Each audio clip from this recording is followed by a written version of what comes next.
हम्म, चलिए ठीक है। हम लोग क्या स्टार्ट किए थे? ओम का नियम स्टार्ट करके हुए थे, है ना? मैंने इसका स्टेटमेंट पढ़ा दिया था। स्टेटमेंट क्या था कि अगर हम कोई चालक है और उस चालक की भौतिक अवस्था में हम परिवर्तन नहीं करते हैं, ठीक है?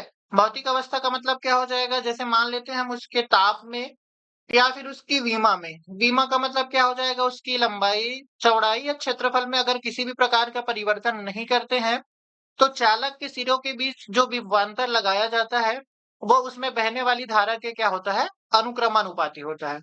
ये क्या है? ओम के नियम का स्टेटमेंट है। ठीक है। अब इसी का अगर हम गणितीय रूप लिखेंगे तो कैसे लिखेंगे? हम ये मान रहे हैं कि चालक के सिरों के बीच विभवांतर क्या है? कैपिटल वी है। और जो चालक है उसमें प्रवाहित धारा का मान क्या है? आई है। तो ओम के नियम से क्या हो जाएगा? ये जो वी है विभवांतर, वो धारा आई के क्या होता है? अनुक्रमानुपाती होता है। तो v जो है वो क्या होगा? धारा I के अनुक्रमानुपाती हो जाएगा। ठीक है। और यहां से क्या हो जाएगा? v is equal to I R हो जाएगा। ठीक है। R क्या है? एक नियतांक है जिसे हम चालक का प्रतिरोध कहते हैं। इसको अलग से और पढ़ेंगे। प्रतिरोध अपने आप में भी एक टॉपिक है। अगर अभी कभी आपसे ग्राफ पूछ दिया गया, ठीक है, जनरली तो पूछा नहीं जाता है, लेकिन अगर कभी पूछ दिया गया तो आपको ये लाइन लिखना है कि v और I, ये R नहीं है, सॉरी, ये I है। ये क्या होगा? ये आई होगा। ठीक है। V और I के बीच ग्राफ खींचने पर हमको क्या प्राप्त होता है? एक सीधी रेखा प्राप्त होता है इस प्रकार से। ये ओम के नियम का क्या है? ग्राफ है। उसके बाद मैंने आप लोग को पढ़ाया था ओम के नियम की सीमाएं। सीमाएं बोलो चाहे इसको शर्तें बोलो, दोनों का मतलब एक ही है। जैसे हमने उसका डेफिनेशन में देखा था, वही है कि चालक के ताप में कोई भी परिवर्तन नहीं होना चाहिए। और क्या होना चाहिए? चालक के विकृति ना हो। विकृति का मतलब वही है कि उसकी विमा में किसी भी प्रकार का परिवर्तन नहीं होना चाहिए। अगर चालक जो है वो इन दोनों शर्तों का पालन कर रहा है, तभी वो किसका पालन करेगा? ओम का नियम का पालन करेगा। अदरवाइज वहां पे ओम के नियम का निगमन या लागू हम नहीं कर सकते। ठीक है। इतना समझ में आया था? फिर हम ये देख रहे थे कि ओम के नियम का निगमन, है ना? ओम के नियम का निगमन में हमने क्या देखा था? हमने एक चालक तार लिया है जिसकी लंबाई क्या है? स्मॉल एल है। और अनुप्रस्थ परिच्छेद का क्षेत्रफल क्या है? ए है। ठीक है। ये हमने परिच्छेद का क्षेत्रफल क्या लिया है? ए लिया है। और प्रति एकांक आयतन में मुक्त इलेक्ट्रॉनों की संख्या क्या माना है? स्मॉल एन माने हैं। ठीक है।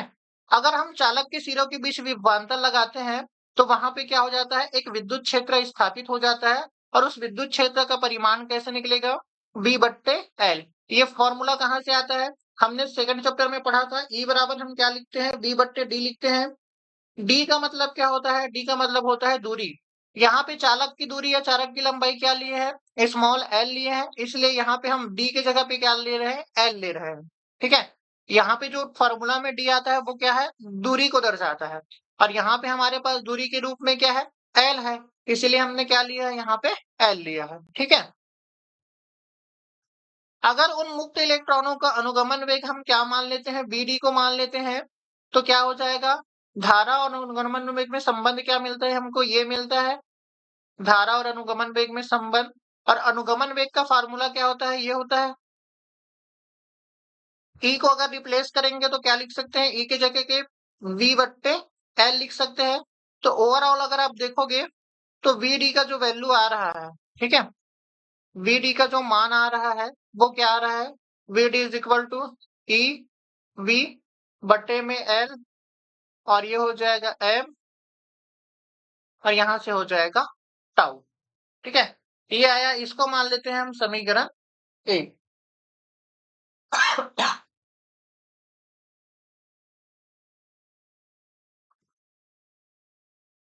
VD का मान वहां पे रख दो तो क्या हो जाएगा? इसको समीकरण एक मत मानो, आप ऊपर वाले को समीकरण एक ले लो। इसको क्या ले लेना? आप समीकरण एक ले लेना। ठीक है, इन रिलेशन को। तो समीकरण एक से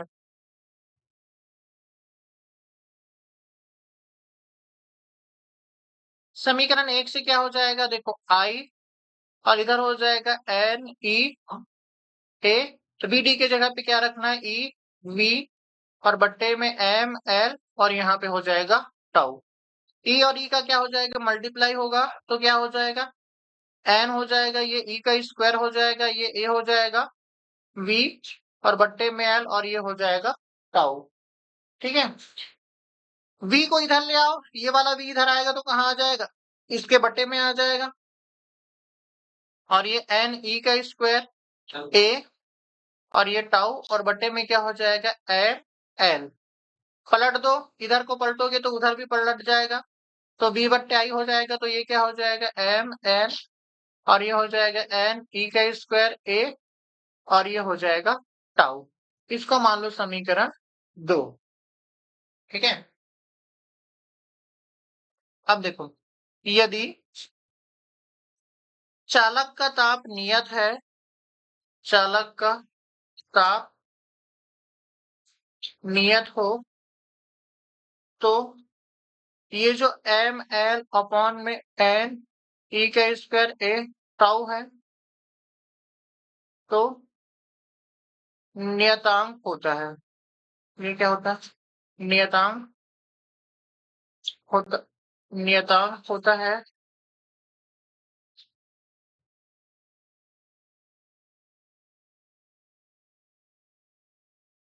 जिसे चालक का प्रतिरोध कहते हैं, जिसे चालक का प्रतिरोध कहते हैं।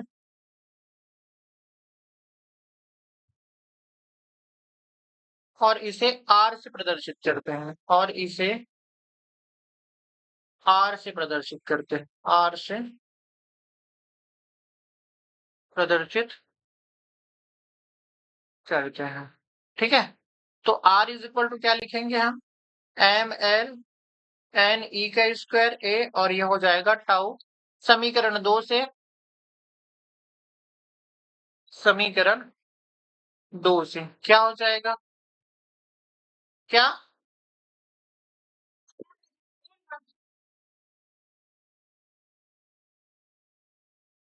सबको ऐसे दिखाई दे रहा है क्या,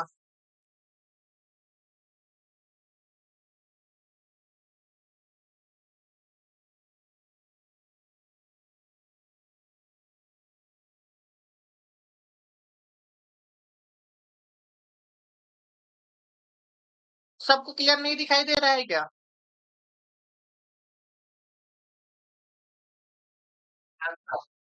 दिखाई दे रहा है कि नहीं दिखाई दे रहा है।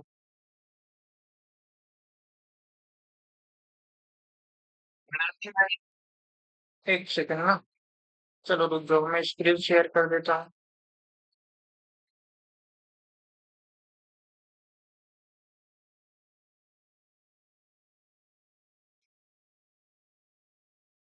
अब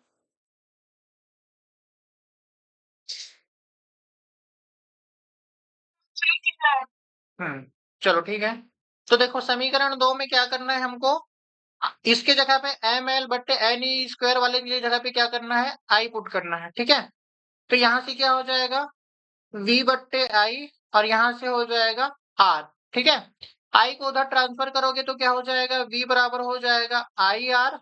और अगर अब r को हटाओगे तो क्या आ जाएगा, ये अनुक्रमानुपाती हो जाएगा i। यही क्या है, यही ओम का नियम है। ठीक है, तो यहां से क्या समझ में आया आपको, हमको ओम के नियम का निगमन करना है तो इस प्रकार से करना है, हमको एक वैल्यू प्राप्त होगा, ये वाला वैल्यू। ठीक है, इस वैल्यू को किसके बराबर माना जाता है, आर के बराबर माना जाता है। यही चीज मैंने यहाँ पे लिखा है, अगर चालक का ताप नियत होता है तो ये वाला जो वैल्यू है ये क्या होता है, एक नियतांक होता है। ठीक है, और नियतांक होता है जिसको क्या कहा जाता है, चालक का प्रतिरोध कहा जाता है। और इसका जो मान है वो इसको जो किससे प्रदर्शित किया जाता है, आर से प्रदर्शित किया जाता है। ठीक है, आया समझ में, छोटा सा है, इतना लंबा नहीं है। और जो छोटा सा है तो 3 नंबर के लायक ही पूछा जाता है, बहुत ज्यादा पूछा नहीं जाता है। ठीक है, चलिए आगे देखते हैं, अब प्रतिरोध के बारे में थोड़ा सा देखते हैं।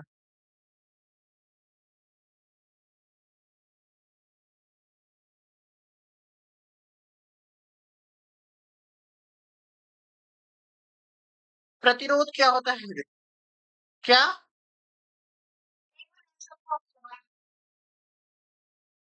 चलो मैं फिर से बता रहा हूँ शुरू से। देखो, ओम के नियम का निगमन करना है तो हम क्या कर रहे हैं, एक चालक ले रहे हैं जिसकी लंबाई क्या है, एल है ना, और उसके अनुप्रस्थ परिच्छेद का क्षेत्रफल क्या है, ए है। और चालक के प्रति एकांक आयतन में मुक्त इलेक्ट्रॉनों की संख्या हमने कितना लिया है, स्मॉल एन लिया है, ठीक है। और चालक के सिरों के बीच अगर विभवांतर वी लगा रहे हैं तो उसमें क्या हो जाता है, एक विद्युत क्षेत्र स्थापित हो जाता है जिसका परिमाण कैसे दिया जाएगा, ई बराबर हम लिखेंगे वी बट्टे एल से। यही होगा, क्योंकि हमारे पास फार्मूला क्या होता है, ये होता है ना। अब हमको पता है कि जो इलेक्ट्रॉन गति करते हैं उसको हम क्या कहते हैं, अनुगमन वेग कहते हैं, वीडी। तो हमने क्या मान लिया, जितने भी इलेक्ट्रॉन है वो गति कर रहे हैं उसका वेग क्या माना हमने, अनुगमन वेग मान लिया। और धारा और अनुगमन वेग में संबंध क्या होता है, आई बराबर हम लिखते हैं एन ई ए और वीडी। और वीडी का मान रखेंगे तो वीडी का मान हमको ये प्राप्त होगा। तो हमने समीकरण एक में क्या कर दिया, बीडी का मान रख दिया। बीडी का मान रख रहे हैं तो ये वाला ई और ये वाला ई आपस में क्या हो गया, गुणा होकर क्या हो जाएगा, ये ई का स्क्वायर हो जाएगा। ये आया हमारे पास, ठीक है। हम क्या किए, यहाँ पे देखो, v को इधर ले जाए, v को कहाँ भेज रहे हैं हम, लेफ्ट हैंड साइड भेज रहे हैं, तो इधर v गुणा में है, इधर जाकर क्या चला गया, वो भाग में चला गया, ठीक है। अब हम इधर को पलट रहे हैं, v को ऊपर, i को नीचे ले जाए तो इधर भी पलट जाएगा, ml ऊपर चला जाएगा और ये वाला क्या हो जाएगा, नीचे आ जाएगा, ठीक है। तो इधर को पलटे तो इधर को भी पलट दिया। अब ये वाला जो वैल्यू होता है ना, ये वैल्यू वैल्यू क्या है, नियत है। मतलब अगर इसको हम नियतांक मानते हैं तो यही क्या कहलाता है, चालक का प्रतिरोध कहलाता है। और इसे ही हम किससे रिप्रेजेंट करते हैं, आर से रिप्रेजेंट करते हैं। तो इस पूरे वैल्यू को मैं क्या लिख सकता हूँ, आर लिख सकता हूँ। तो यहाँ पे मैंने क्या किया, आर लिखा। अब इस पूरे को आर लिख सकता हूँ तो समीकरण 2 में इसके जगह पे क्या लिख दिया मैंने, आर लिख दिया। आई को इधर ट्रांसफर किए तो क्या हो जाएगा, आई आर हो जाएगा। आर को हटाऊंगा क्योंकि आर एक नियतांक है, और नियतांक हटेगा तो क्या हो जाएगा, अनुक्रमानुपाती का साइन आ जाएगा। और यही तो ओम का नियम है ना, कि जो विभवांतर है वो क्या होता है, धारा के अनुक्रमानुपाती होता है। आया समझ में?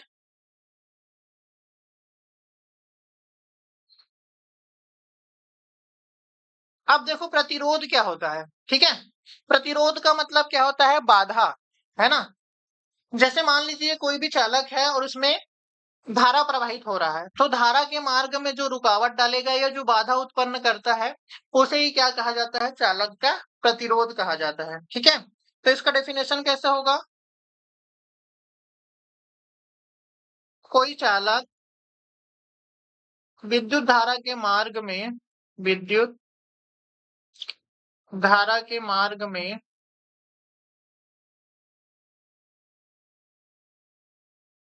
जो बाधा उत्पन्न करता है, जो बाधा उत्पन्न करता है उसे चालक का प्रतिरोध कहते हैं, चालक का प्रतिरोध कहते हैं, ठीक है। इसे किससे प्रदर्शित करते हैं, इसे आर से प्रदर्शित करते हैं,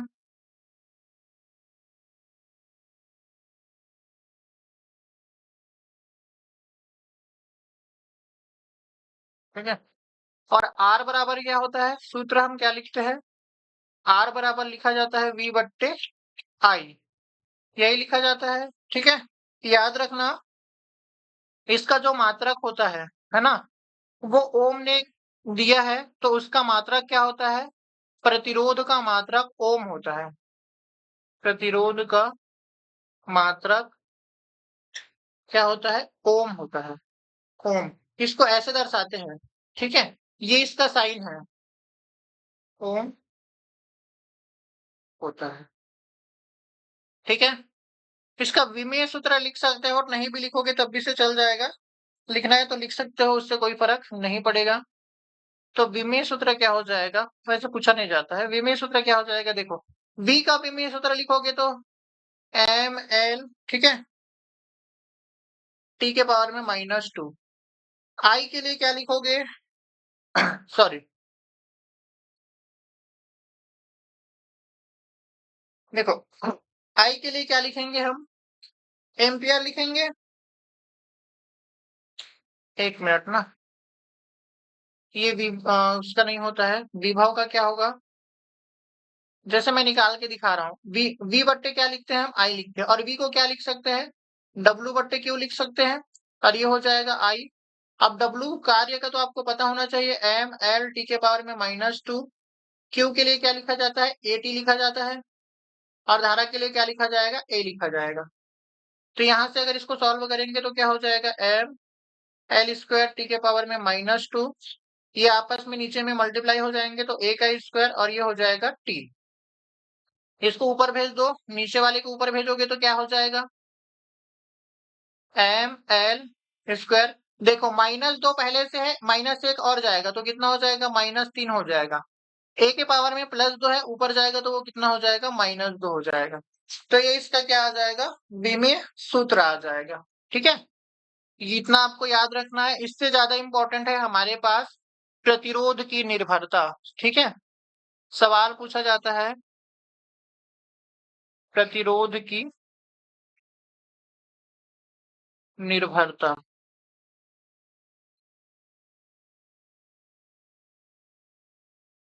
देखो प्रतिरोध की निर्भरता में क्या क्या होगा वो समझो। हमारे पास जो फॉर्मूला होता है, आर बराबर, आर कितने के बराबर होता है, एम एल एन इन के स्क्वायर, ए और टाउ के इक्वल। ठीक है, एम का मतलब क्या है, इलेक्ट्रॉन का द्रव्यमान है।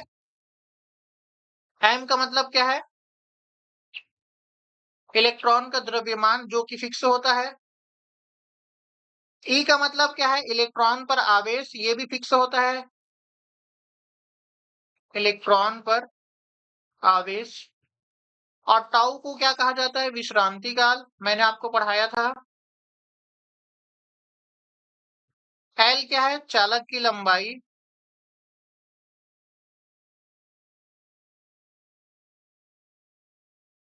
ठीक है, और एन क्या है, एन है मुक्त इलेक्ट्रॉनों की संख्या,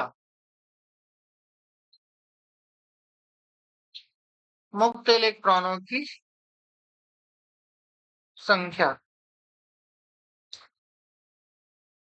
क्लासेस समझ में आ रहा है ना, दिखाई दे रहा है ना स्क्रीन वगैरह, कोई दिक्कत तो नहीं है।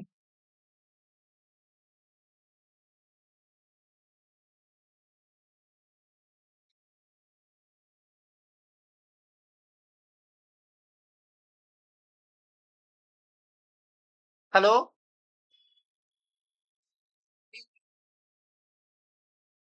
अभी ठीक है ना। हम्म, चलो ठीक है, बताया करो, ऐसे कुछ हो जाता है तो, है ना, मेरे को पता नहीं रहा। कौन सा वाला,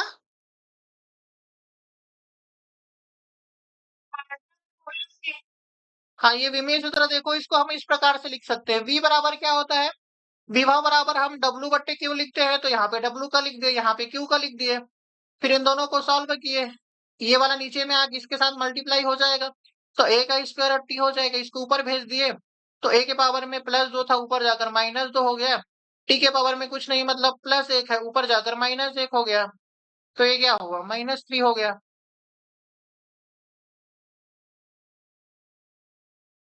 ठीक है,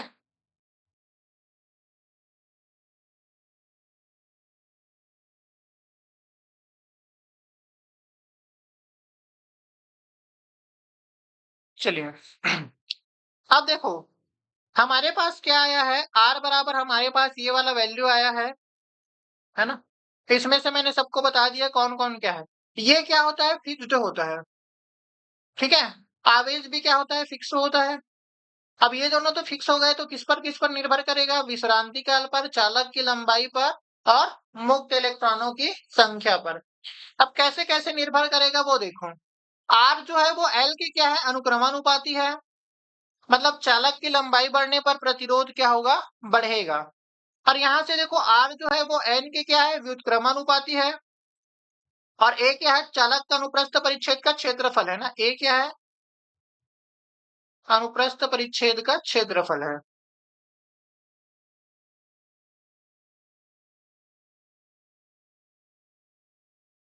और आर जो है वो इनके, इसके और इसके, इन तीनों के क्या है, व्युत्क्रमानुपाती है।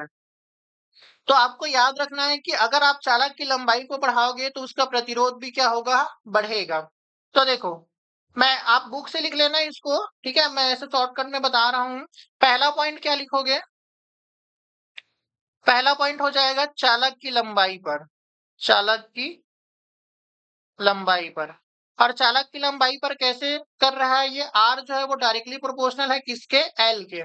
इसका मतलब क्या हो गया, अगर आप चालक की लंबाई को बढ़ाओगे तो उसका प्रतिरोध भी क्या होगा, बढ़ेगा।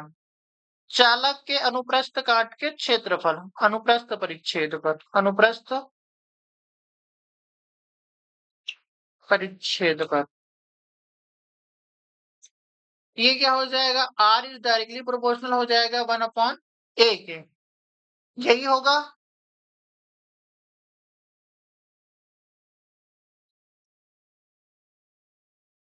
थर्ड क्या हो जाएगा, जो चालक, या इसको बोल सकते हैं मुक्त इलेक्ट्रॉनों की संख्या पर, ये क्या हो जाएगा, मुक्त इलेक्ट्रॉनों की संख्या पर। और आर जो है वो डायरेक्टली इनडायरेक्टली प्रोपोर्शनल है किसके, 1/n के। और चौथा आपको याद रखना है ताप पर। अब ताप पर कैसे होगा ये समझो, टाउ, ये टाउ को हम ताप पर क्यों दिखा रहे हैं ये समझिए आप। देखो, टाउ का मतलब क्या है, टाउ का मतलब है विश्रांति काल। विश्रांति काल क्या होता है, दो इलेक्ट्रॉनों के बीच का टाइम होता है। जैसे मान लीजिए इधर इलेक्ट्रॉन है, इधर इलेक्ट्रॉन, ये टक्कर कर रहे हैं, तो इनके टक्कर के बीच में जो समय लगता है, ठीक है, वही समय को हम क्या कहते हैं, टाउ मतलब विश्रांति काल कहते हैं। अब अगर हम ताप बढ़ाएंगे, तो ताप बढ़ाएंगे तो क्या हो जाएगा, ताप बढ़ाने पर मुक्त इलेक्ट्रॉन क्या होते हैं, जल्दी जल्दी से गति करने लगते हैं। अब जल्दी जल्दी से गति करेंगे मतलब ये जल्दी जल्दी से टक्कर करेंगे। समझ में आ रहा है ना, ताप बढ़ाने पर क्या होता है, मुक्त इलेक्ट्रॉनों की संख्या बढ़ जाता है। और मुक्त इलेक्ट्रॉनों की संख्या बढ़ेगा मतलब क्या हो जाएगा, ये जो इलेक्ट्रॉन पहले धीरे धीरे टक्कर हो रहे थे, अब क्या हो जाएगा, अचानक से उनका टक्कर बढ़ जाएगा। टक्कर बढ़ जाएगा मतलब उनके बीच में लगने वाला समय कम होगा। समय कम होगा मतलब टाउ कम होगा। और टाउ कम होगा तो आर का मान क्या होगा, बढ़ेगा। क्योंकि ये दोनों क्या है, व्युत्क्रमानुपाती है। तो ताप बढ़ाने पर प्रतिरोध क्या होगा, बढ़ेगा। ये चीज आपको समझना है, ठीक है। ताप बढ़ाने पर क्या होगा, प्रतिरोध बढ़ेगा, क्योंकि विश्रांति काल घटेगा। आया क्या समझ में, ताप बढ़ाने पर प्रतिरोध क्या होगा, बढ़ेगा। प्रतिरोध बढ़ता है क्योंकि विश्रांति काल घटता है, विश्रांति काल घटता है, ठीक है। आया ये बात समझ में।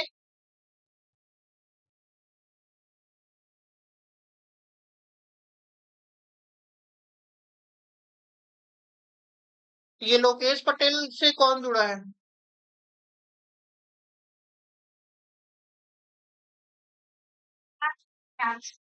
हम्म, आया यहां तक समझ में।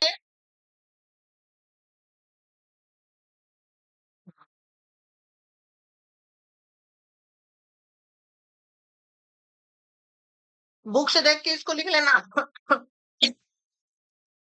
पूरा पूरा, ठीक है। या फिर आप समझ जाओगे तो अपने शब्दों में भी लिख सकते हो, उससे कोई फर्क नहीं पड़ेगा। बुक का ही लिखना एकदम जरूरी नहीं रहता है,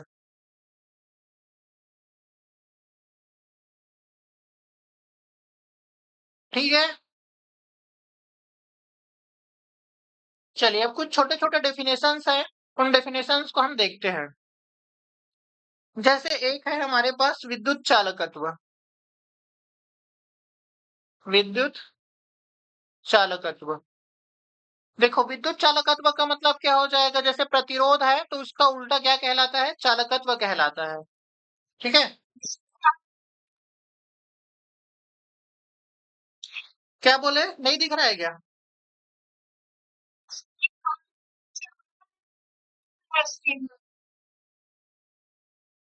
तो चलो, हम थोड़ा अब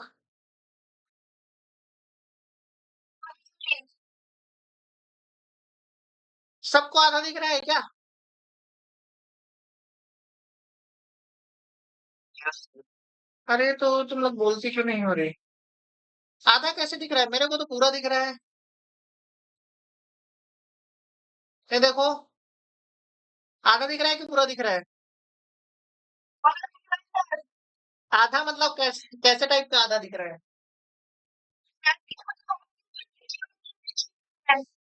ब्लैक ब्लैक दिख रहा है।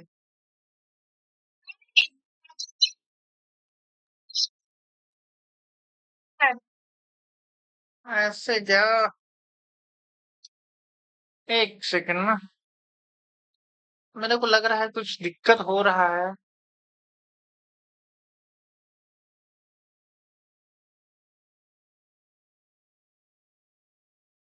स्ट्रीम भी फिनिश्ड हो गया है। हो क्या रहा है समझ नहीं आ रहा है।